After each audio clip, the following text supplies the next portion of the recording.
Thank you for everybody that is being here. I do really appreciate you being here and listening in. So, by the year 2025, I want to positively affect 100,000 people. Right now, I'm up to 76,312-ish. So where that sentence came from, we'll come back to that throughout today, essentially, because I'm going to do a little bit of a potted history of essentially 20 years of my career with the intention of sharing a couple of specific experiences where I worked in two different corporates and where that really shaped my identity, who I am, and how the resilience coach came about. The positively effect really started from a very, very early age. In the fact that I've always known since I was a little kid that I was interested in human behavior, what makes people tick, how come we do the things that we do, and how come we don't do the things that we don't do that we should. So the reason that I mentioned my purpose and come to this idea of positively affect is that actually one of the dimensions of being resilient is having a purpose. So if you have one already, fantastic, wonderful. It doesn't have to be as highfalutin or as specific as mine, but actually you need, in terms of your coaching practice, you need some form of glue, some form of stone of life, some form of bedrock or reason for doing everything that you do so that you can navigate your path throughout all the different challenges that you'll face as an internal coach within an organization, or setting up your own practice, or continuing to build the practice that you have right now. And it also realized in my reflections this morning about actually what I was going to talk about today in this positively effect, there's a real theme there around this word leadership as well. So I am a leadership coach, and I actually utilize this word resilience, which gets talked about a lot, to really support individuals to actually work out what a truly resilient leader means for them as a particular individual. So where I'm up to that now in terms of my 20-year career and 9.5 years as the resilience coach, that's where it is still driving me, my purpose. This positively affect 100,000 people, but it is very much within a leadership sense. So going back to, being a kid, I've always been interested in human behavior. That was always a little bit of a theme for me in life in terms of just really engaging with humans and really wanting to know what it is about them that was interesting and being curious about that. And then I went traveling around the world for a year in 1996, 1997. And as a consequence of that, other little sparks, kernels of who I was going to be in my career came about. So I was teaching in Hong Kong. I was just teaching, general folk from Hong Kong off the streets, which were coming in for English lessons. And I had to make a piece of paper that was photocopied from a book, last 4 hours. That was the instructions from the school. Make this piece of paper. Here's your lesson plan, which was a photocopied piece of paper. And so that did actually enable me to understand just how much stuff I had inside my head, just how many connections I could make inside my head. And if I felt like when I had half an hour left and I still had the bottom paragraph of the original piece of photocopied paper left, I felt excited that, oh yes, I'm not going to be running out of material today. Now, the reason I'm talking about the Hong Kong experience is because it was in that moment that some form of magic was happening. And I wasn't entirely sure what this magic was until a little bit later. But so it transpired that actually what really floated my boat, what is connected to the purpose that I have mentioned, and people having positively affected them, is people having light bulb moments, people having realization moments. When I see another human being in front of me go from confused face to, aha, I get it now, that does something for me. That does something to my heart. That does something to my head, and that does something to my gut in terms of it has an impact upon me about that's magic. I was involved in that. I want to do that for a living, but I don't quite know how to do that. So it was a case of, I think the parlance in 1996 is, I think I want to be a trainer. So when I came back to the UK, essentially went to recruitment agencies and sort of said, actually, they'd say, I think I want to be a business trainer. And they go, well, what do you know and what are you qualified in terms of business training? At the time, it was essentially nothing, not qualified. And I haven't had a job in training. I did take a sales job at that time because, you're good with people, Russell. But at night school, I started to do my certificate in training practice. So this is how I managed to forge a way into the essentially the training career. And part of actually why I mentioned traveling as well is just noticing in terms of who I am, different experiences, different cultures, being open, being curious is also another theme about who I am. And as coaches, we ask questions, we are open, we are curious. So that was once again a bit of a level of an understanding for me about, okay, this idea about being an open and curious and seeing different experiences, different cultures, different suites of human beings in different environments was yet another thing that was actually intriguing me and was floating my boat. So there are some connections going through about, leading up to creating the resilience coach about actually what I'm about and what I am interested in. So that is a bit of a potted history about, just some of the birthplace of who I am today. And part of that birthplace as well is throughout, before I start to talk about one of my roles at Empower, it was actually throughout my career as a learning and development professional, I've been made redundant 6 times. So in, the corporate world, learning and development is often one of the functions that's to go, when businesses think about what it is to do. And I've been on the receiving end of that a number of times. That's always a real significant learning experience about actually, how come I was one of the ones that was let go? How come it's the learning and development function that gets go? Because I am sitting there as an individual going, but it's all about the people. The people are the most important part of an organization. This is the worst decision that you could have made, at this moment in time. You need to go the other way. You need to literally actually expand the learning and development department and actually save money elsewhere. That was my thinking. That was my raison d'etre. And so that was making me sort of think about actually, am I swimming against the tide when I'm actually, within an organization?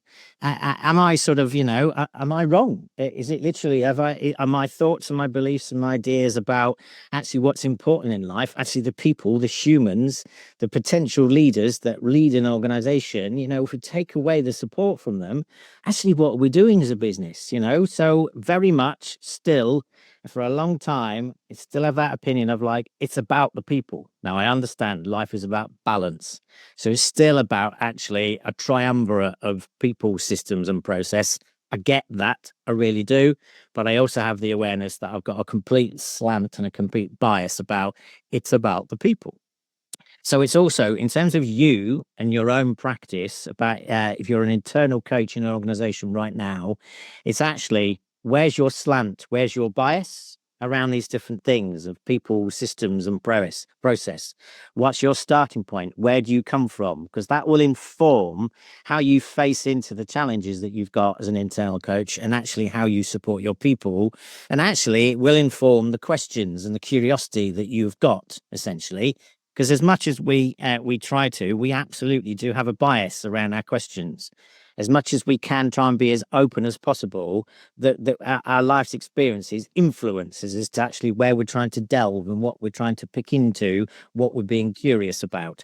So how self-aware are you around this idea of people, systems, and process when you are actually within an organization? And something else to think about as well is when you're within your organization, where are you now on the question of actually who are you choosing either to serve, for want of a better word, or who you are choosing to support in your organization, and who for you is actually genuinely the client. Okay. Now, if we go to coaching supervision, absolutely, you will sort of say the individual that you are coaching is the client. Russell, talk about it with my own supervisor. But it's also actually, do you know what? Am I serving the organization because I fundamentally believe in the organization's values? Actually, am I serving some form of system? Actually, am I serving my line manager? Because actually, that's who is important to me. How well am I being influenced by my line manager about what I do day to day? So, in your reflections about actually what is currently your style or your reason for being or your reason for engaging with your internal coaching clients, it would be good for you to reflect upon actually who is it you are serving? How self-aware are you about actually who's most important to you in this system, essentially? So I'm going to talk a little bit longer about Empower, and I'm going to give you all some time to go into a breakout room and just reflect on the things that I've shared so far, and I'll give you a specific, topic or question for you to think about in your breakout rooms. And we have left the chat going. I've seen your hand go up, David. So give us 2 seconds. And we are going to leave the chat going. So we're all adults here. I just want to manage the thing of like, if there's things that are resonating with you, put them in the chat. And I will try and manage actually sort of listening to what it is that I've got to say and essentially share, but actually get you to just think about some of the reflections and put those in the chat. We absolutely are. I was just about to start to go through them, essentially. That's fine. So there's not a lot of, there's quite a few slides that are here, but the vast majority, if you to have a look at them afterwards, okay? But I will just talk through a few of them now. So part of what you need to do in terms of thinking about your overall coaching journey to date, things that I've talked about, is for you to be able to start to think about essentially who are you. And there's some stuff about people I've worked with, and the synopsis of our session is becoming your authentic self.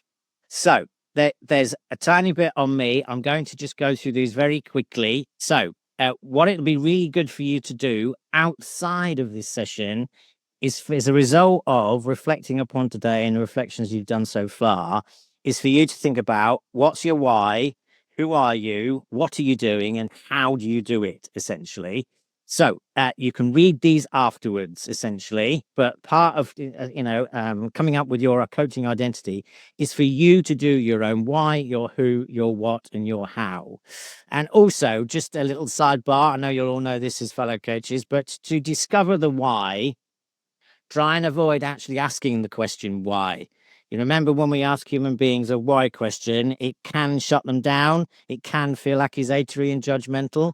So ask yourself, how come? So to discover the why, ask yourself, how come? So that's a bit more that's on me.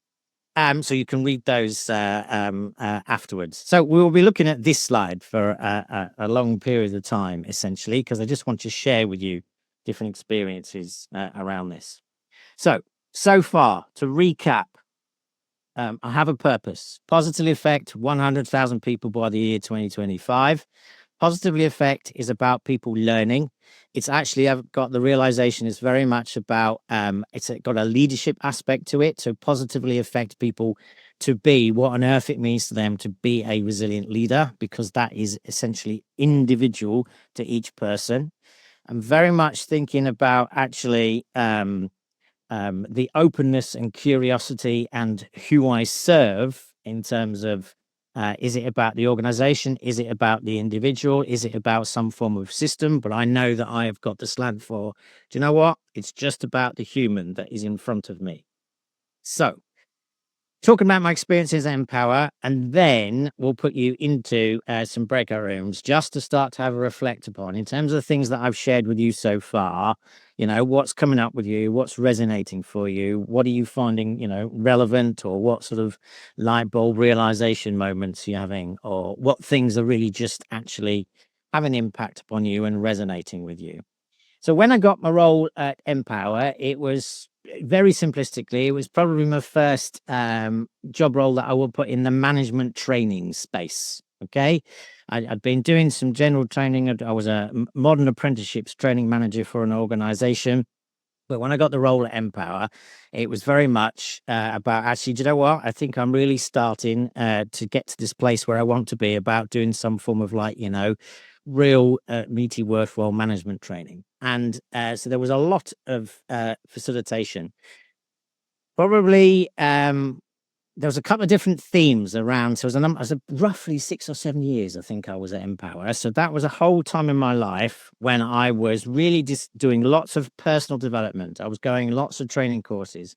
This is where I had my experiences with NLP. So I am a NLP master practitioner, and I know absolutely in the universe there are some lovers and there are some haters around NLP. Okay, and I am in the space of just understanding that it is a suite and a raft of skills and capabilities that actually over my years I've understood that people that have done, like, occupational psychology degrees and organizational psychology degrees, they've gone, "Oh, you're talking about XYZ, Russell." And I go, "Yeah, I learned it on NLP." And say, "Oh, I call it this and I learn it on my program." And I go, "Okay, we're talking about some of the same stuff, and that's absolutely fine."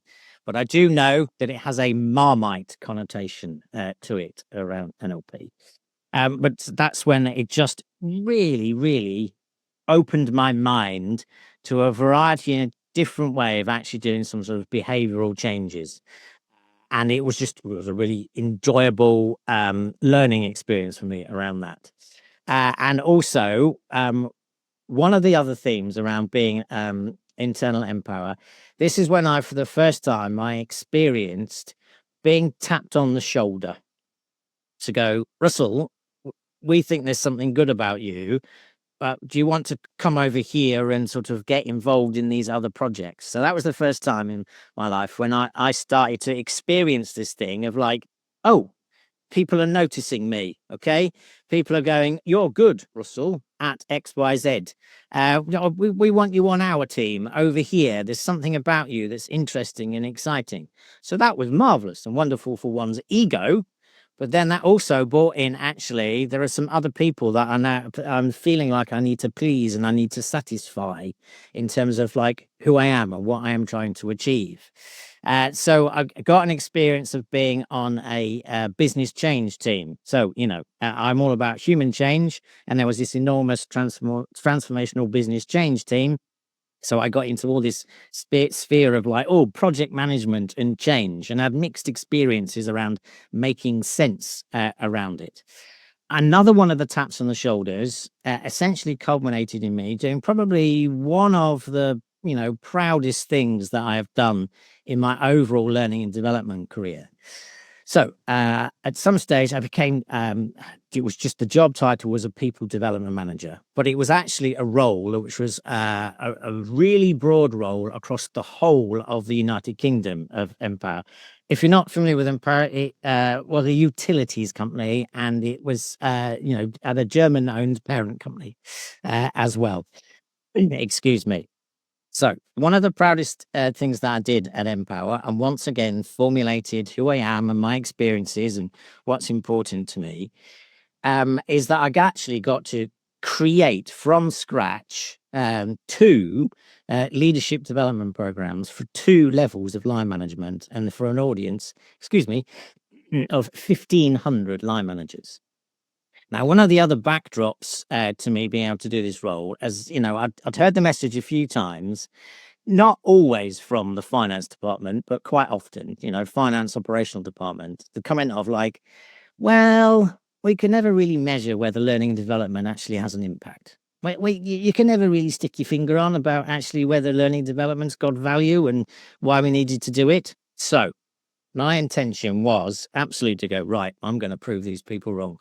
I am absolutely going to find a way to literally hit them between the eyes with learning and development money that you gave me to spend. Here's a wad of cash back, and here's how we prove it. And you cannot tell me that learning and development did not have an impact.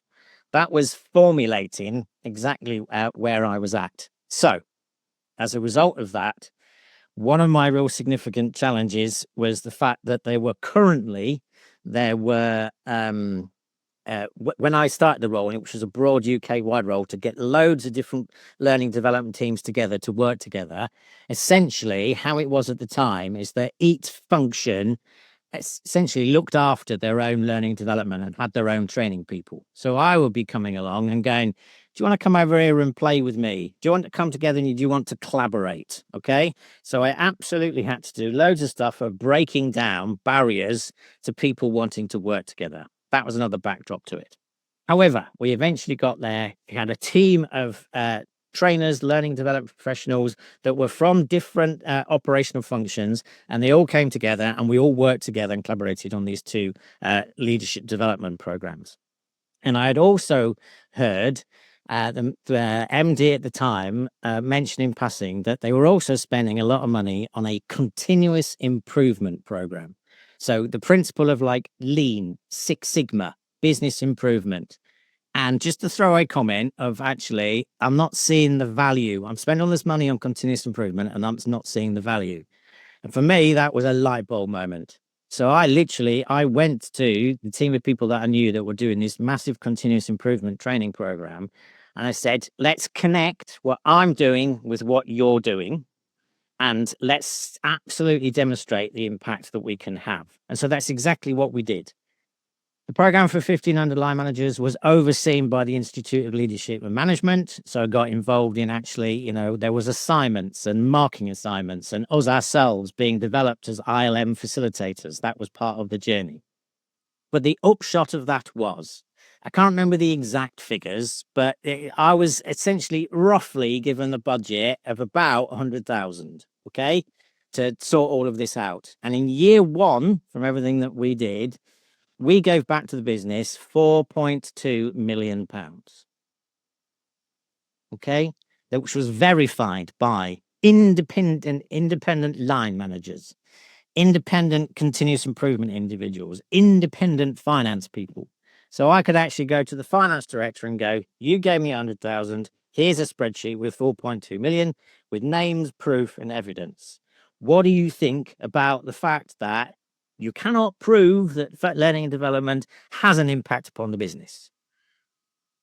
There was silence. And then there was, well, you've got the proof, Russell. So what was really, really important to me to try and get more traction around the value and the benefit of learning and development is that you can absolutely show and demonstrate. And when you put people through some learning and development programs and you attach some form of business improvement activity to it that they have to do and they present back at the end, you can go to the business and then you can actually demonstrate to them, actually, you spent money with me. This is what I've given you back and more. And I have replicated that as the resilience coach as well. A number of different climbers in different places. I have recently, for a high street bakery, done an 1100% return on investment around a piece of work that I did with them. So all of this is like these themes that are running through to me about actually the importance of learning development, the value that it can add, the idea of actually positively affecting each individual, because each of these 1,500 line managers, I wanted them to have their realization moments and their light bulb moments that actually, do you know what? There's a better way of doing this. Line management doesn't have to be so hard. It doesn't have to be so difficult. It doesn't have to be quite so challenging. And those programs continued, a number of years after I left. And I believe, actually, we ultimately got to an £8 million return on investment, essentially, over a number of years. So those are my experiences to some certain point in my overall career. So I want you to be thinking about, put you into some breakout rooms. I'm going to do the multiple question thing that I know that you shouldn't necessarily do. And it probably just groups of four, David, is probably the best thing to do. I want to give you 10 minutes to do this. And so in the very nicest possible sense, you won't have much time to sort of say hello and introduce yourselves to each other. I just want you to dive in, essentially, straight away and go in terms of wherever you are. If you're an internal coach right now, think about actually how is learning and development viewed in your organization. Think about actually how well you're supported with this. Think about what else that you could do to essentially get some more energy and noise around what it is that you are doing. Also think about, actually, if you purely there, actually you're doing one-on-one coaching, think about actually who is it I'm serving, get some clarity around that. And if there's anything that's coming to the fore about actually what's your purpose, then actually think about that as well. So there's multiple things that you can reflect upon there. So there'll definitely be something for you then to talk about in your breakout groups. So massive thank you to listening to me so far. I'll get you to do that, and then we'll come back and I'll talk about some more of my experiences. So welcome back, everybody. Thank you for the conversations that you've had. It's nice to see some more faces. If people are okay to still keep their cameras on, that would be lovely. It just helps with seeing people. So actually, nicely, we've got a sort of reasonably sized group. I think anywhere between roughly up to about 35. So we've got an opportunity really actually to hear from some of the breakout groups or some of the things that came up. So if we can do a mixture of, if there's anything really burning that was useful, then please put it in the chat, essentially, or anything that you just thought, okay, yeah, we talked about this. That was quite fascinating. Then please do put that in the chat. But also, it will be lovely to just hear from a couple of people to go, actually, this is what came up in our breakout group, Russell. So if somebody wants to technologically raise their hand, we can unmute you and hear from you. It'll be just lovely to hear from a couple of groups to go, this is what we discussed, and this was what was going through our minds. Oh, there's a hand that's gone up there. Francesca.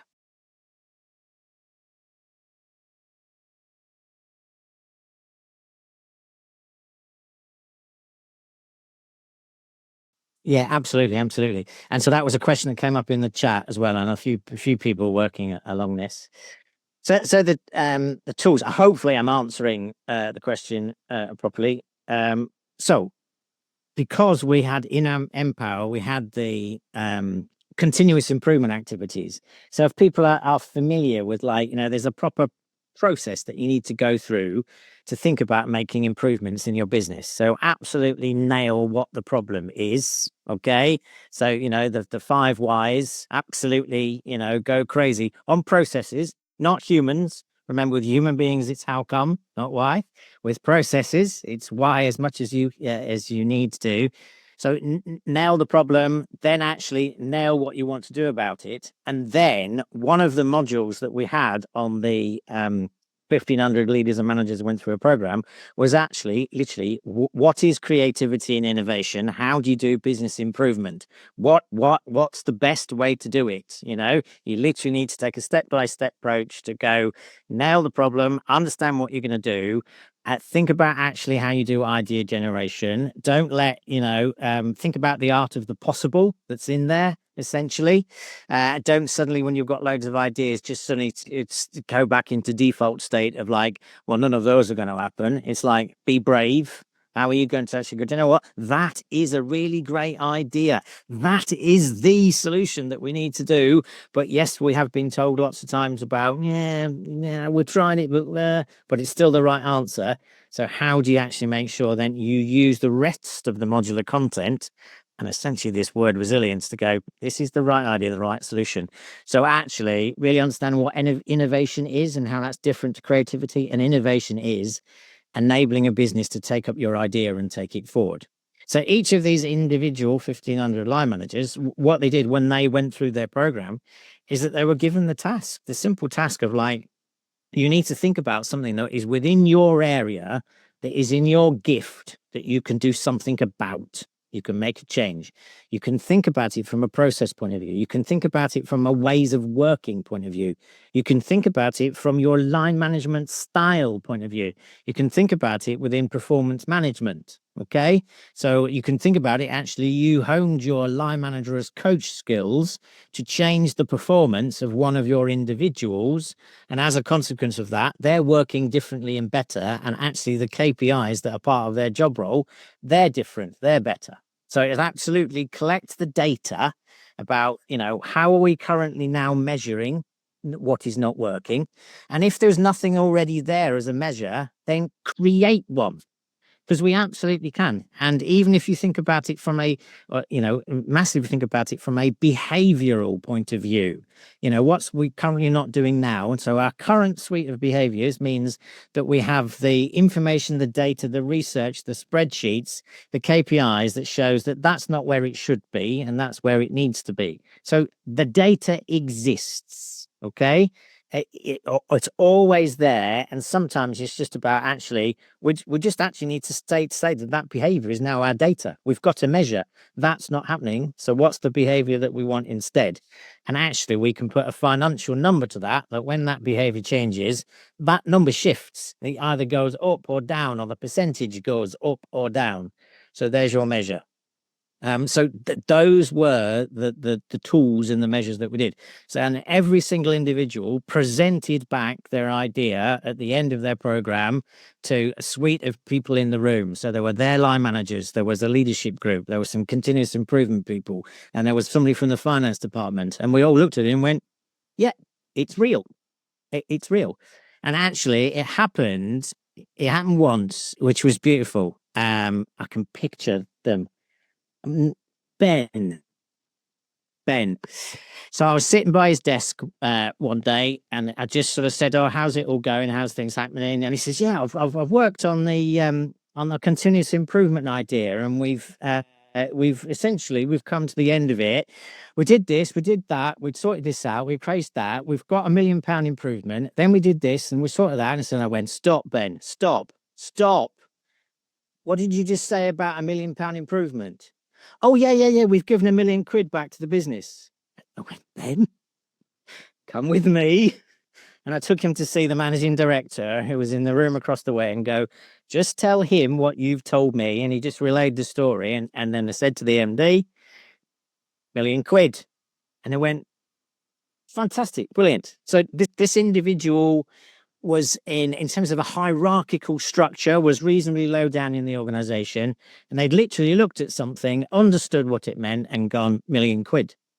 So you're going to get these magic moments in there that prove this can happen. I hope that answered the question. So there was another one from there's loads of things about the purposes that are coming through, which is wonderful. I'll answer the question from David, which put in, and then I'll move on to my co-op group experiences, and we'll see if we've got time for another breakout before we finish. Thank you for the two of you that contributed then. So how did you face and overcome the internal and external criticism we often face when embarking on a new venture, e.g. deciding to become a trainer with no qualifications or experience, Russell? Okay, so I suppose that came from the fact that I now had, going all the way back to Hong Kong, and I want to, when people have learning moments, I want to do that for a living. Essentially, I then had the passion, the enthusiasm, the energy, the drive to go, I know what I want to do for a living. So I absolutely get people like ourselves can sort of say the secret of life is find something you love and get paid for it, and you'll never work a day in your life.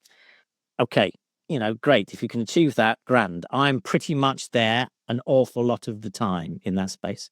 So when I realized what I actually wanted to do for a living, 1996 in Hong Kong, it's literally my head, my heart, my gut were in alignment, and I literally knew what I wanted to do. So that therefore went and had a massive impact upon my internal confidence.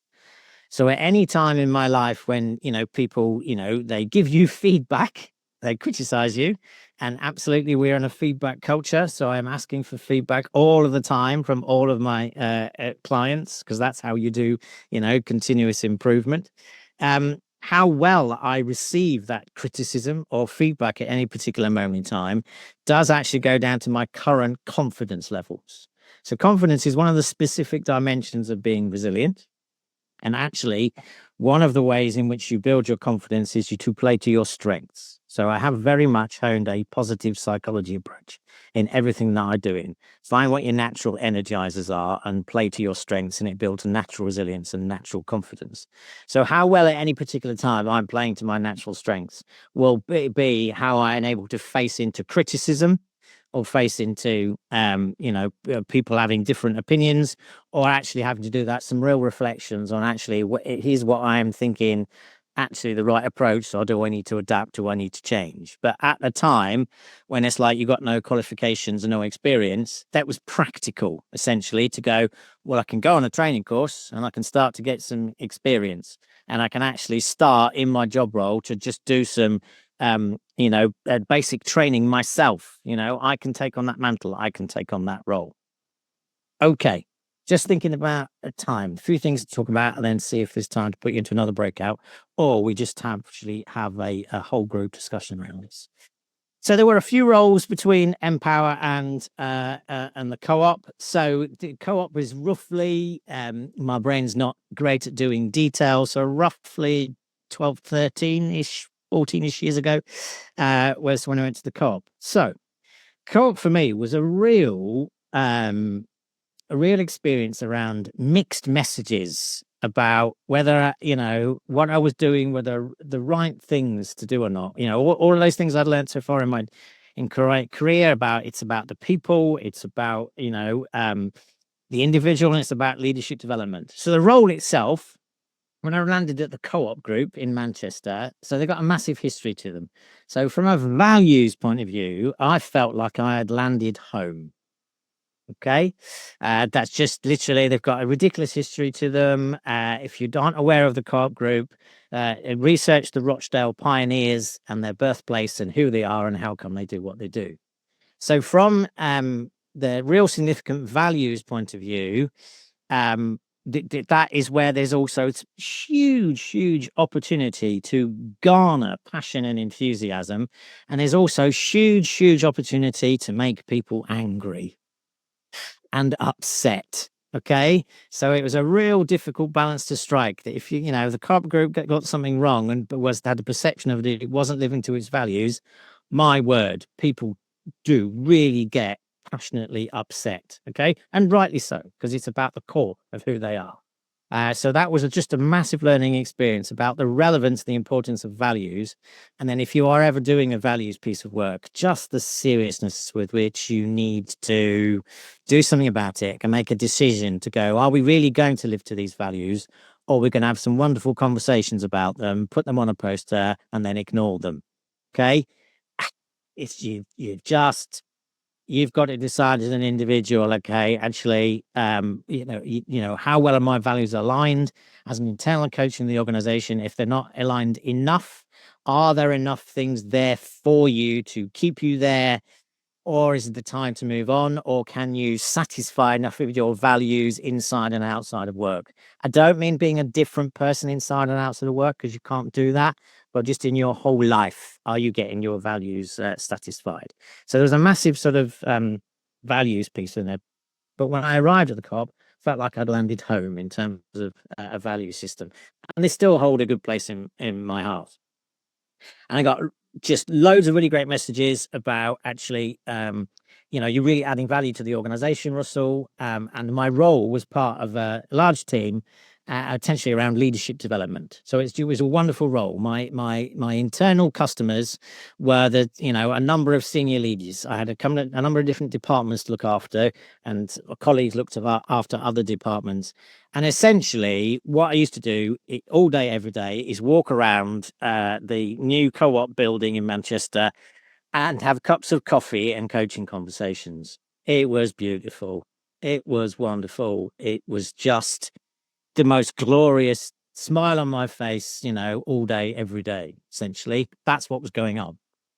And alongside that, and a really great team of people to work with, and alongside that, not too long after I joined, and my muscle memory around this is difficult, anywhere between 9 or 12 months after I joined the organization, it came out in the newspapers that the governor of the co-op bank could have been better at their role. And then there was an enormous financial black hole in the finances of the co-op group. Okay. And that put the organization in massive challenges and massive trouble. So, my internal clients essentially were coming to me literally with their head in their hands, the internal leaders, and going, what on earth are we going to do? How the heck are we going to face into that? And at the same time, I had started to look at this word resilience, and I had started to come to understand this an acronym of VUCA, VUCA. The world we live in is volatile, uncertain, complex, and ambiguous. And for you to be able to face into it, you need vision, understanding, clarity, and agility. Now, to start with, that's 8 business buzzwords, and we're all going either, yay, we love that, or bleh, more business bingo and all that sort of stuff. However, when you look behind the scenes of these 8 words, there's an awful lot of information there about what that actually means around the sentence of change is constant. So I was living and breathing what became the resilience coach. All right. So it was actually even the message had even come across because we're in such financial challenges. The people that were doing my roles, it was literally do nothing. There's no money. Don't do anything. It literally was the message of like, sit at your desk and don't talk to anybody. And my brain was going, I can't do that. I literally, I'm an internal coach. All of these leaders are, it, they're in trouble. You know, they need my support. They need something else. They need some people to talk to. But the message was, there is no money to do anything. And so I went, but you're paying my salary. So literally, you don't need any additional budget. I can do the support that needs to be done. I can be going around all of my clients and literally going, what is it that you need support with? And I can find a way to provide it for you. I'm not arrogant in the fact that I knew all the answers, but I'm a coach and a facilitator. So it's like we can find a way with the resources that we have amongst ourselves to find a way through this, essentially. And it was really weird. It took a while as the message had come from higher, like there's no money to do anything, so don't engage with learning and development. I was walking around the building, going to my clients and just going, "Hi, how you doing?" Literally standing by the desk, and they looked at me and went, "I'm not allowed to talk to you, Russell. There is no money." And I went, "They're paying my salary. Should we go for a coffee?" Oh yeah, that'll be brilliant. That'll be great. Yeah, but it just was a really, really interesting message to go. We're in financial trouble. There's no money to do anything, but it's like you pay my salary. I'm a resource. Can you anything? And so that was, and I knew that that isn't what the organization wanted me to do, but I literally had to give a moment of like, do you know what? I'm going to do it anyway. The values are important to me. This is what I'm going to do. It's literally, I cannot sit in my hands and watch that person over there on that desk as a massive open plan office with their head in their hands. It's literally, if I can go over there and going to have a cup of coffee with them, we can do something. We can have a coaching conversation and we can find a way through and we can find some resources. There's something called the internet, there'll be some free resources and then that we can do something about. So that was part of the journey. And then literally all of the resilience and the VUCA stuff. I honed an awful lot of my learning around that actually with the internal clients at the co-op. The other thing then is around the mixed messages in the co-op is that a significant raft of new people came in. Huge swathes of new people came in at a senior leadership level and a board level. And, I'd had lots of messages around the people that I was supporting, how much value I was adding to the organization and value was adding to them. And I wasn't getting that same message back from the new people that were coming in. Okay. So I was really struggling to engage with individuals and really could see that actually at a senior leadership level, my face didn't fit. There was something about me that was literally, I wasn't getting traction from the individuals above. To this day, I don't know what it is. I tried hard at asking them, to go, I've noticed, I'm doing all these good things and I come to you with some ideas and I can see that there's conversations going on behind closed doors, which, I'm not involved in, which like, I'm not upset. I understand it, but also I don't feel as though I'm being heard or I can see that I'm not going to sort of progress here. I haven't become part of the new culture that is sweeping through the organization, and I never got a straight answer back. So when The organization was going through lots and lots of restructures. And when I knew that human resources was going to be restructured, and ironically, the job role that I was doing was one of the few that I could apply for, I just understood that actually inside myself, I didn't want the new role. Okay. So I love the co op values, but actually, I could see that for whatever reason, my face didn't fit. So the timing was right for me to go independent. And during my time at the co-op group, I was doing some more personal development. So I got a certificate in and diploma in performance development coaching. And it was on one of those that I did the internal navel gazing about who am I as an individual. And that's when the resilience coach was born. Okay. And that feeds into then actually part of being resilient is having a purpose. And I've shared mine with you, all about positively affect light bulb moments, being the best resilient leader that you can be. And there was something else I was going to say then. It just completely, it's come back to me. And that's when the reason why now I personally define resilience as springing forward with learning. That 20-year potted history that you've had of my career right now, that has led to me to go, actually, when I think about how I'd like the world to think about resilience, and me in terms of my differentiator or my USP is absolutely about springing forward with learning. Now, I know the word bounce back is used in relation to resilience. And just what concerns me around that is that one of the things around resilience is facing to life challenges. Then, if we say to ourselves, I'm now going to bounce back, you actually give a subconscious instruction to your brain to go back to how you were. And I'm going, no, no, no, no, no, no. You can't go back to how you were. You can only move forward with learning. So, a massive part of this, as well, of a takeaway from today, is for you to reflect upon how do you learn? What is it that enables you to learn about yourself and actually change when you need to change? You have to be, there's some core of who you are, but actually, how at the same time, when and how do you change? If you're getting messages from the universe, how well do you listen to them? How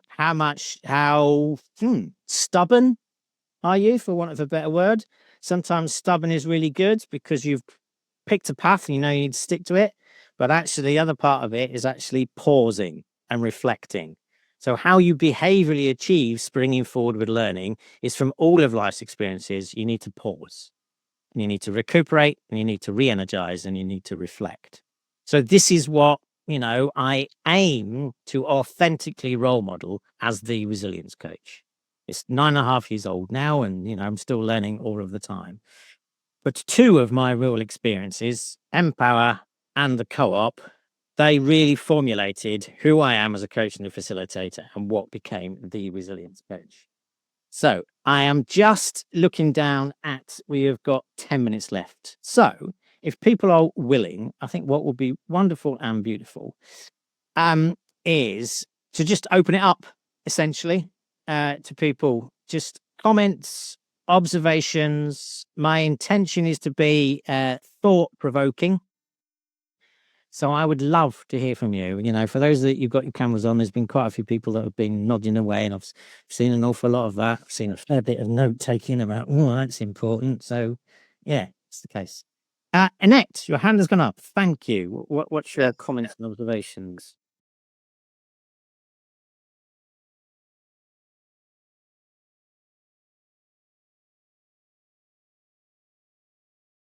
So Annette, there are 7 ways in which you build your resilience. So, promise is not about promotion. There's research behind it. If you look on my website, there's the resilience wheel. So, whenever you ask me, how do you, build your resilience, Russell? It's like there's 7 things on the resilience wheel. Go have a look at.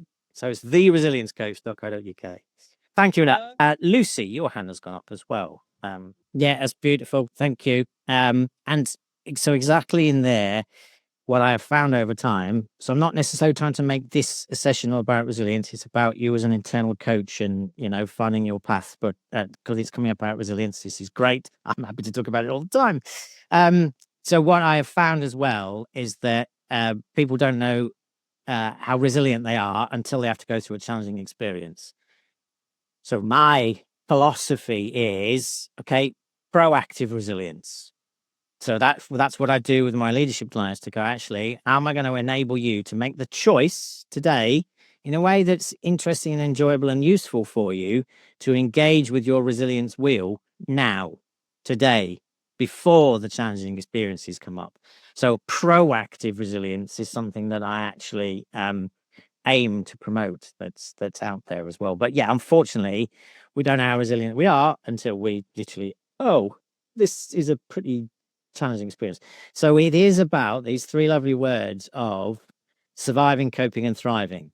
It is about what resilient people do is they spend the most of the time, even with challenging experiences, thriving. They absolutely do need to survive and cope, but it's actually their understanding when they are. And thriving is, even if there's lots of things going on in their lives, they can genuinely state, but I'm in a good place.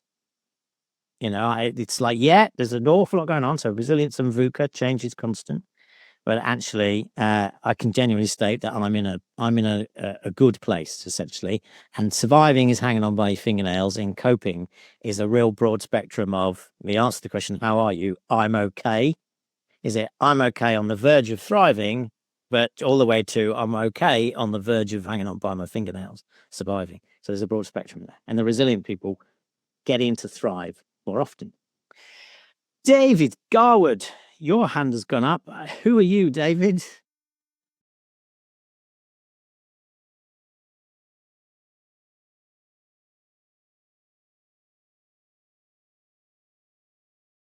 Yeah, so self-coaching train journeys. Okay, is a first answer to that. So it was Leeds to Manchester and I was taking the train. So the train journey into work was literally, sleeping, reading, listening to podcasts, staring into space, and the journey home was self-coaching reflections on my day. Okay. But that came about because we had internal support ourselves, or we created our own internal support as the team of people supporting the leaders, and in the absence of other things, what we're going to have to do. And it was a session that we created for ourselves, just getting into a room, and I realized, actually, my reflections and my train journey home, they're one of the things that really support me, so that I can decompress, I can understand, I can clarify, I can work things through. The other things that kept me going was actually the values of the organization, of the co-op, were still my values, and it was still important. So it was still a values driven, purposeful thing. I had a very, very clear purpose to support my clients internally through all of these challenges, and that played to my strengths, and that gave me positive energy every day. So at that, I was thriving in this space. Exactly back to the point I was just making to Lucy. There was chaos around me and I was thriving. Not the fact that I loved chaos. I was thriving because I could be my authentic self and I knew that I was adding value. Cool. Anything else from anybody else? Any thoughts, reflections, comments, queries? Is there anything in the chat that I've missed, essentially?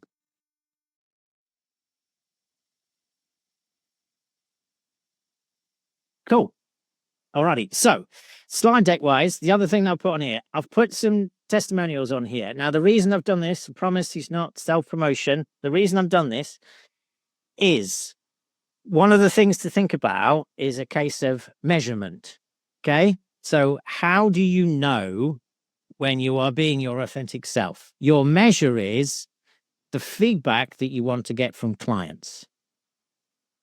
Okay. So, how well right now do you currently know the actual specific words and sentences that you or clients that you want to say about you um, after your coaching contract with them has completed? So, obviously, in every coaching session, you'll ask for feedback. How was I today? What did I do well? What would you like me to do differently? But you're asking for a testimonial. Okay. So it's like, what are the words and phrases, the sentences? How do you want to feel when you read testimonials from your clients? Okay. That's your measures of whether you are living, to your authentic self that you want to be as a coach. So these are some testimonials in here from mine. It's like I did what they've given me is far more than what I'd thought about. Okay, they're beautiful. They're amazing. When I read them, it gives me a lump in my throat. Those types of things. That's my intention. My intention was to spend this amount of time with these individuals, supporting them to where they wanted to get to be, so they could say something like this about their time with me and their experiences with me. So your measure about whether you're living your true, authentic self as the coach that you want to be is going to be about the feedback that you get. So what's the feedback that you want? What do you want it to say? Write down the testimonials that you want to get, and then think about, how is my practice? How are my behaviors? How are my intentions and my value systems? What am I doing that's going to get me that feedback, essentially? So, in terms of you get the slide deck, yes, there's loads about me that's on there, and there's testimonials. But the reason that I'm sending that is, I said at the very start, actually, you need to think about actually what your that one is, what that is. So, you can look at mine and see what that does with you. But what's your why, your who, your what, and your how, and what testimonials do you want to get? What people to say about you? So that's why they're on there. So have a look at them. Very happy for you all to connect with us on LinkedIn. I've put some posts on about today. So please comment on those, because part of what I'm doing is running a business. So you need to make some traction and some noise on social media. So please, I do invite you to go on there and say, it was great, or some variation of that. What I learned was, those types of things. I'd appreciate if you do that for me. Okay. That is all from me. And just check there's anything else in the chat. All feedback greatly received. You're welcome, Karen. You're welcome, Annette. And enjoy the rest of your day. Thank you for listening to me. Really appreciate it.